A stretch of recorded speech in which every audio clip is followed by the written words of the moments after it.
all, welcome to my channel O3 Spoken English. I'm Amrita, your spoken English trainer. Students, जैसा कि आप black board पे देख सकते हैं, मैंने कुछ लिखे हैं mantras to speak English fluently. सो हाँ स्टूडेंट्स, आज हम डिस्कस करने वाले हैं सम मंत्रास कह सकते हो आप, सम फॉर्मूलाज कह सकते हो, सम रूल कह सकते हो, how to speak English fluently. Key points मैंने लिखे हैं that will help you to speak English fluently. आज की वीडियो को आप पूरा देखिएगा, एंड तक देखिएगा, और हाँ स्टूडेंट्स, इसको शेयर करना बिल्कुल मत भूलिएगा. तो स्टूडेंट्स, चलिए स्टार्ट करते हैं अपनी आज की video on mantras of how to speak English fluently. Here I have written some 9 points. मैंने कुछ 9 points लिखे हैं so that आपको एक रफ आइडिया मिल जाए कि what points you have to focus on if you want to speak English. ठीक है, आपको कौन कौन से पॉइंट्स पे फोकस करना चाहिए अगर आपको इंग्लिश बोलना सीखना है. तो स्टूडेंट्स, चलिए स्टार्ट करते हैं अपनी आज की वीडियो. जैसा कि स्टूडेंट्स आप देख रहे हैं कि मैंने यहाँ पे लिखा है ग्रामर. ठीक है, तो हमारा फर्स्ट पॉइंट इज ग्रामर. तो स्टूडेंट्स, ग्रामर के बारे में मैं आपको ये कहना चाहूँगी कि ग्रामर ज़रूरी है. Grammar is important to frame sentences correctly. अगर आप चाहते हैं कि सेंटेंसेस एकदम करेक्ट बने, जो भी बोलें उसमें कोई मिस्टेक ना हो, so you need to learn grammar. Grammar तो आपको सीखना ही पड़ेगा. बट स्टूडेंट्स, ग्रामर भी उतना सीखना है आपको जितना ज़रूरी है टू फ्रेम करेक्ट सेंटेंसेस. अगर करेक्ट सेंटेंसेस बनाने के लिए जितनी ज़रूरी ग्रामर है, हमें उतनी ही ग्रामर सीखनी है. अदरवाइज ग्रामर उनके लिए ज़रूरी होती है जो स्टूडेंट्स एग्ज़ाम लिखते हैं. Right, if you are preparing for some exam, अगर आप किसी एग्ज़ाम के लिए प्रिपेयर कर रहे हो, आपको कोई एग्ज़ाम लिखना है, then in that case you need to prepare correct grammar and full grammar. सारे टॉपिक्स आपको उस टाइम ज़रूरत होते हैं. ठीक है, बट ग्रामर जो है, ग्रामर में स्टूडेंट्स क्या वर्ड्स होते हैं? एज यू नो, ग्रामर में काफ़ी कम वर्ड्स होते हैं, जैसे कि प्रेपोजिशंस हो गया, कंजंक्शंस हो गया, आर्टिकल्स हो गए, ठीक है, हमारे बी वर्ब्स हो गए. ठीक है, तो ये सारी चीज़ें हम अगर इंक्लूड भी करते हैं, काउंट भी करते हैं, तो ये टोटल अराउंड 375 वर्ड्स के करीब होते हैं. तो इन 300 वर्ड्स को छोड़ दें तो बाकी जितनी भी हम इंग्लिश बोलते हैं वो सब कुछ क्या होता है, वो एवरीथिंग इज नाउन.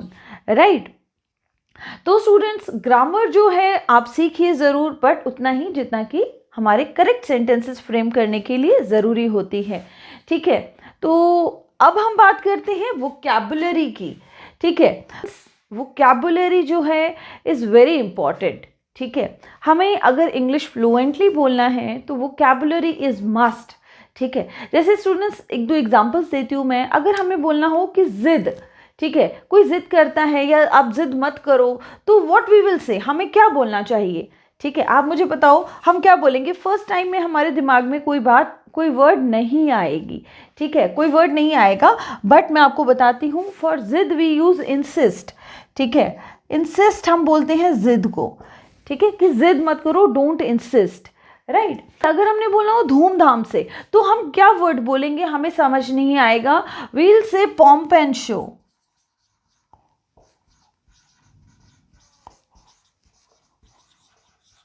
ठीक है, तो कुछ ऐसे वर्ड्स होते हैं जो हमें नहीं समझ आते हैं, उसके लिए आपको वोकैबुलरी पढ़ना बहुत ज़रूरी है. क्या आपको पता है कि एक एडवांस स्पीकर और एक बेसिक स्पीकर में क्या डिफरेंस होता है? जो एडवांस स्पीकर्स होते हैं वो यूज़ करते हैं डिफरेंट वर्ड्स. ठीक है, so that is the only difference between N advance speaker and a normal speaker. ठीक है, तो जो एडवांस स्पीकर होते हैं वो बहुत अच्छी वोकैबुलरी वर्ड्स यूज़ करते हैं, और सुनने में हमें ऐसा लगता है कि वो पता नहीं कौन सी इंग्लिश बोल रहा है, बहुत ही ज़्यादा एडवांस बोल रहा है. Right, so this is the only difference. So for that, अगर आप भी एडवांस स्पीकर बनना चाहते हो, so you need to practise vocabulary. आपको वोकैबुलरी वर्ड्स आने बहुत ज़रूरी हैं. आपको हर चीज़ के लिए एक वर्ड पता होना चाहिए. Right, so for that, to speak English fluently, vocabulary is very important. Right, The third point is phrases. ठीक है, तो स्टूडेंट्स, जैसे कि हम बोलते हैं phrases. अब इंग्लिश जो है वो सिंपल भी हो सकती है. ठीक है, बट जैसे मैंने आपको बताया कि एडवांस स्पीकर वोकैबुलरी यूज़ करते हैं, फ्रेजेस भी यूज़ करते हैं, ठीक है। तो आपको फ्रेजेस समझना बहुत ज़रूरी है, ठीक है। सपोज़ अगर मैं बोलूँ कि ये काम मेरे लिए बहुत आसान है, तो एक नॉर्मल स्पीकर बोलेगा दिस इज़ वेरी ईजी,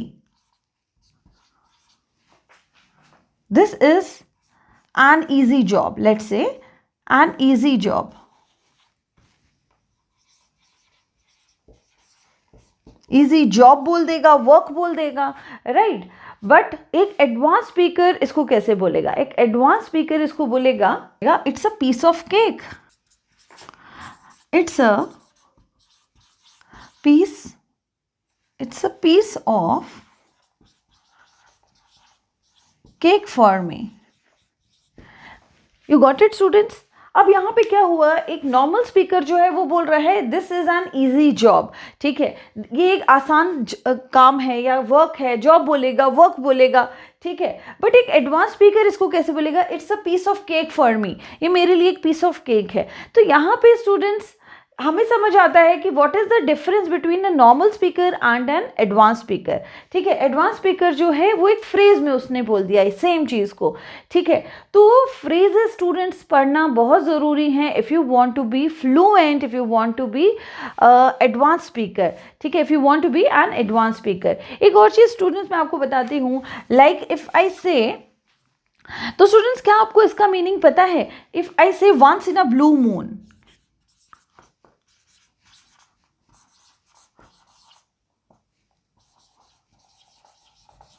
ठीक है, once in a blue moon और at the top of the world, ठीक है। तो इस तरह के फ्रेजेस हमें पढ़ने बहुत ज़रूरी हैं। इसका मीनिंग होता है कि बहुत दिनों में एक बार, ठीक है, जैसे हम कहते हैं ना ईद का चांद होना, right, once in a blue moon, तुम तो ईद के चांद हो गए, ठीक है। तो स्टूडेंट्स हम इस तरह से यूज़ करेंगे phrases to improve our English, ठीक है, to improve our English, to speak fluently in English, ठीक है students. So phrases also are very important to learn, speak and be fluent in English, right. Next point is translations. तो students English हमेशा translation नहीं होती है। Translation के लिए मैं अगर सेंटेंस यूज़ करूँ, if I say India is a big country. Let's say simple sentence I have taken. India is a big country. So this can be a simple translation. ठीक है, ये एक सिंपल ट्रांसलेशन हो सकती है कि India एक बड़ी कंट्री है, राइट। बट इफ आई से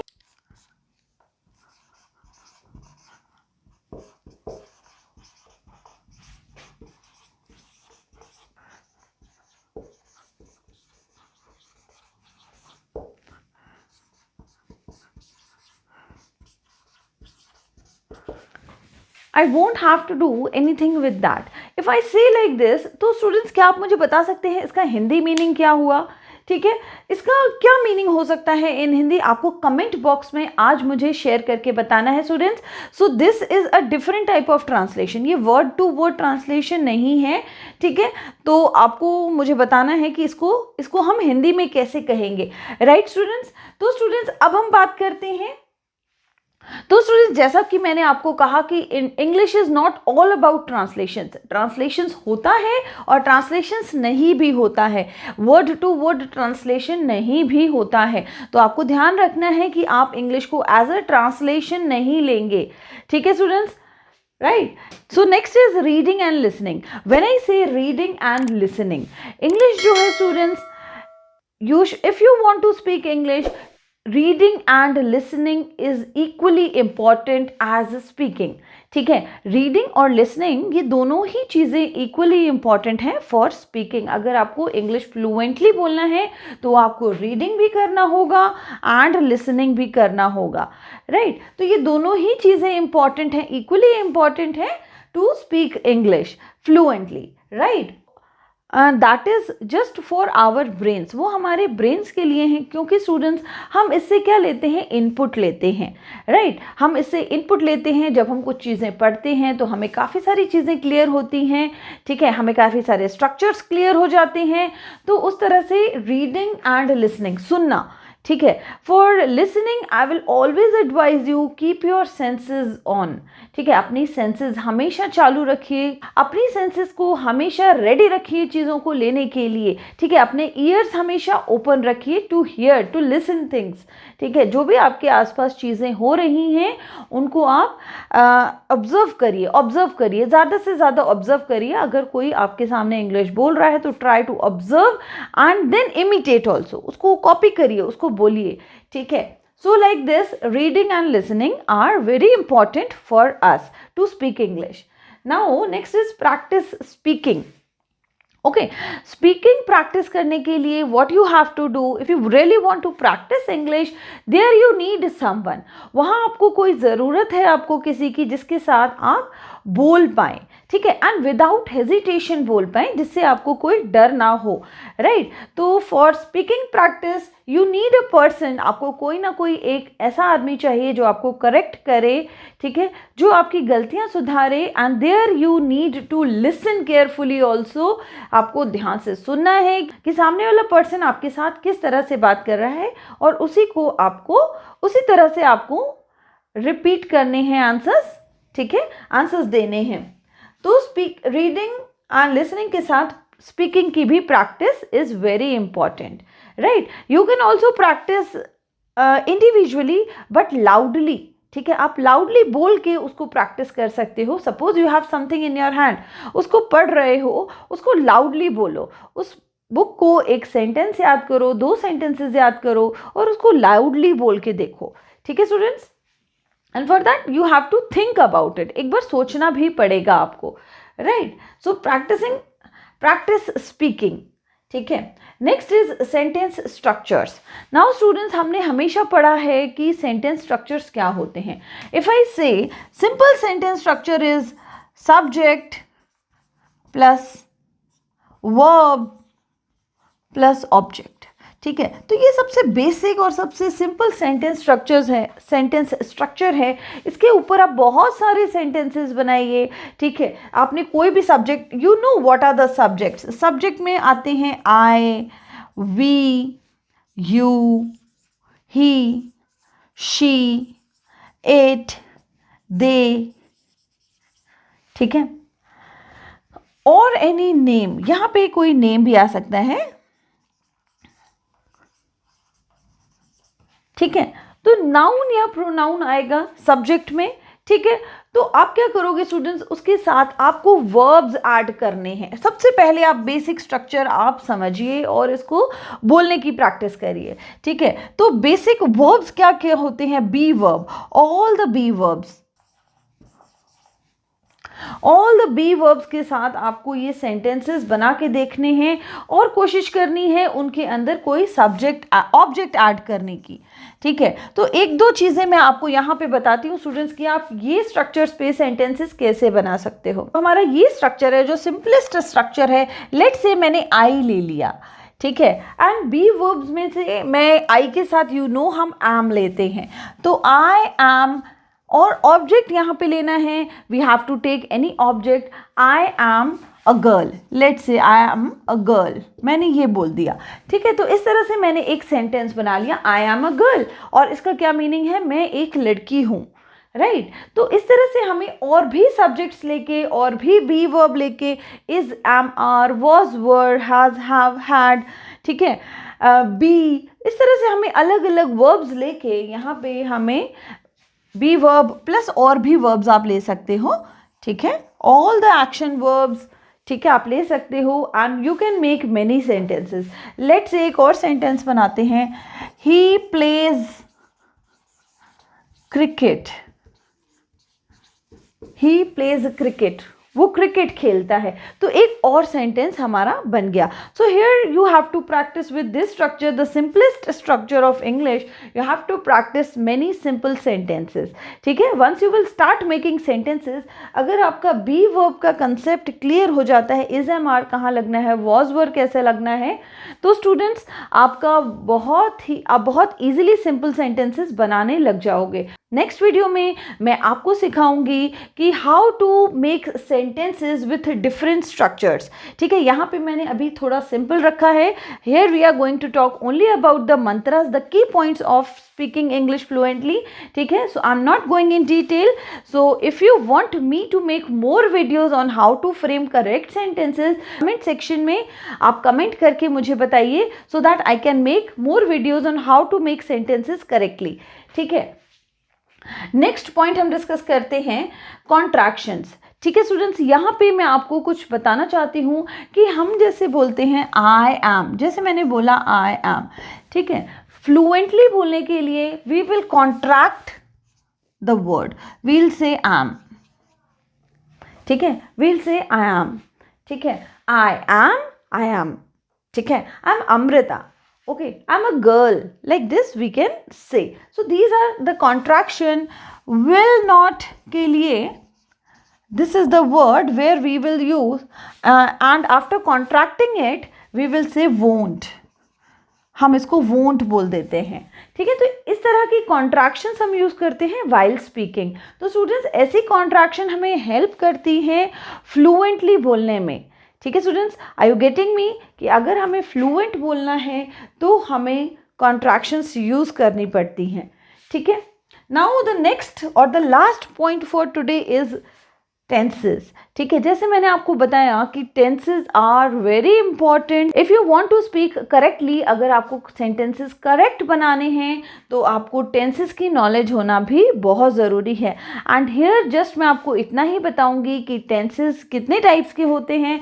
दे are of 3 types, present, past and future, and subdivided into, ठीक है, they are individually subdivided into 4 parts. तो स्टूडेंट्स, अगर हम बात करें टेंसेस की तो टेंसेस पढ़ना बहुत ज़रूरी है, बिकॉज टेंसेस के साथ ही हमारे बेसिक ग्रामेटिकल कंसेप्ट्स जो हैं वो सब क्लियर हो जाते हैं। तो students, this is our last point for today और the last key point for today to speak English fluently. तो स्टूडेंट्स, कैसी लगी आपको मेरी आज की वीडियो? और हाँ स्टूडेंट्स, अगर आपको मेरी वीडियो अच्छी लगी है तो इसको अपने फ्रेंड्स के साथ शेयर करना बिल्कुल मत भूलिए। आप हमें कॉल भी कर सकते हैं at 8700574211। ठीक है, अगर आप चाहते हैं हमसे 1-on-1 ट्रेनिंग लेना तो आप इस नंबर पे हमें कॉल कर सकते हैं।